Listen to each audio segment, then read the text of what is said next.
আজকে সকাল সকাল ঘুম থেকে উঠে আকাশের ওয়েদারটা দেখ কত সুন্দর লাগছে, তাই না? আর আজকে জানো সারাটা দিন বৃষ্টি হচ্ছে। তোমাদের ওখানে বৃষ্টি হচ্ছে কিনা অবশ্যই জানিও, ঠিক আছে? তো গাইস, আর একটা নতুন ব্লগ নিয়ে তোমাদের কাছে চলে আসলাম। তোমরা সবাই কি করছো? আমি দেখো সকাল সকাল এখন পরোটা সকাল সকাল এখন পরোটা আর আলু ভাজা তৈরি করছি। আর এখন বাইরের ওয়েদারটা দেখো, পুরো মেঘলা কুয়াশায় ঢেকে গেছে। এখন বাজে সকাল 5টা। আর আমি কিন্তু রোজ সকালবেলায় 5টার সময়তেই উঠি ঘুম থেকে। আর উঠে আমার প্রথম কাজ থাকে এই রান্না বান্না করা। রান্না তো খুব একটা পারি না আমি, কিন্তু তাও আমাকে করতে হবে, কিছু করার নেই। খারাপই করে রাখি, খুব খারাপও হয় না কিন্তু আবার খুব ভালোও হয় না, চলে যায়। সত্যি কথা বলতে ছোটোর থেকে কিন্তু মা কখনো আমাকে হাতে ধরে রান্না শেখায়নি। আমি যেটুকুনি শিখেছি আমি পুরোটাই নিজের থেকে শিখেছি। তার জন্য রান্নাটা আর কি আমার নিজের মতনই হয়, মায়ের মতন আর হয় না। কিন্তু তাও চলে যায়, খুব একটা খারাপও হয় না। একসঙ্গে 3টে পরোটা ভাজবো।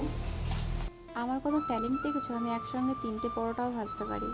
আর আমার কাণ্ড দেখো, এই এত বড় বাটিটাই আমি অল্প একটু ঘিয়ে নিচ্ছি শুধুমাত্র পরোটা ভাজার জন্য। খুব তাড়াহুড়ো করছি কারণ সময় শেষ হয়ে যায় খুব তাড়াতাড়ি, কিন্তু আমার রান্না হতে চায় না। এটা হচ্ছে সকালকার রান্না, আবার দুপুরকার রান্না তো আবার বাকি আছে, আবার দুপুরকার রান্না আবার করতে হবে। দুপুরে আজকে বেশি কিছু করবো না, ডাল আলু সেদ্ধ করবো, ব্যাস। এই রোজ রোজ 3বার করে রান্না করতে কার ভালো লাগে? তার মধ্যে আবার এই ভিডিও বানাও মানে প্রচুর ঝামেলা হয়, জানো তো বন্ধুরা। আর আমার কাণ্ড দেখো, আমি এতক্ষণ ধরে পরোটা ভাজছি কিন্তু গ্যাসটা একদম লো করা আছে। তার জন্য আমি ভাবছি যে পরোটাটা হচ্ছে না কেন, তোর ছাই। প্রচুর গরম হয়ে গেছে। তো একদিকে আমি আলু ভাজা চাপিয়েছি, আর একদিকে আমি পরোটা করছি।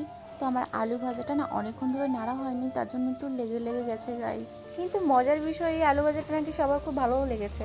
সকালবেলা উঠেছি, এগুলো কাটা বাটা সব হয়েছে, তারপরে এখন রান্না চাপিয়েছি। কারণ ভাবো আরও কত আগে আমি উঠেছি।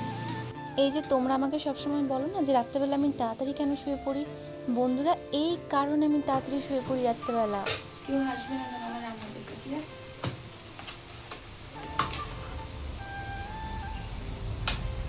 এতগুলো রুটি হবে, তো তোমরা কে কে খাবে চলে আসো। চলে আসো, তোমাদের শুদ্ধ রান্নাঘরে ঢুকিয়ে দেবো, সবাই মিলে একসঙ্গে রান্না বান্না করে একসঙ্গে খাওয়া দাওয়া হবে। পিকনিক আর কি, ছোটোখাটো পিকনিক গাইস।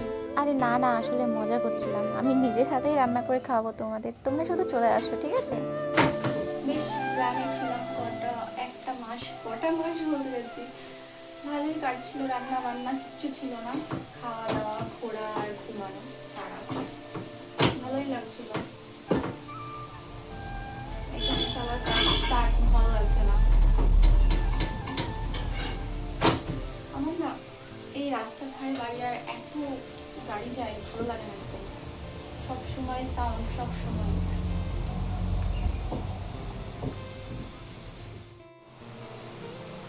চলো তোমাদের বাইরের ওয়েদারটা দেখাই।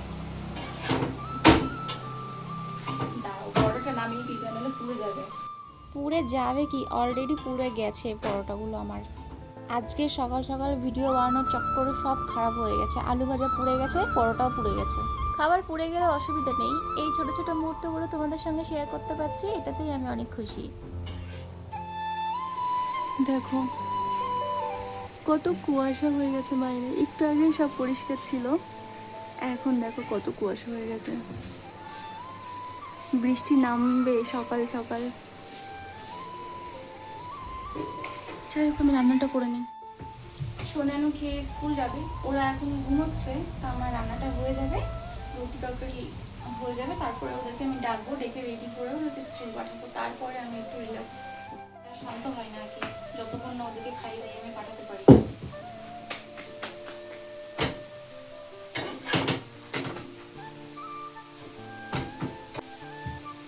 তো বন্ধুরা, চলো ভিডিওটা এইটুকুনি, ভালো লাগলে লাইক করেন, সাবস্ক্রাইব করে দিও, পাশে থেকো।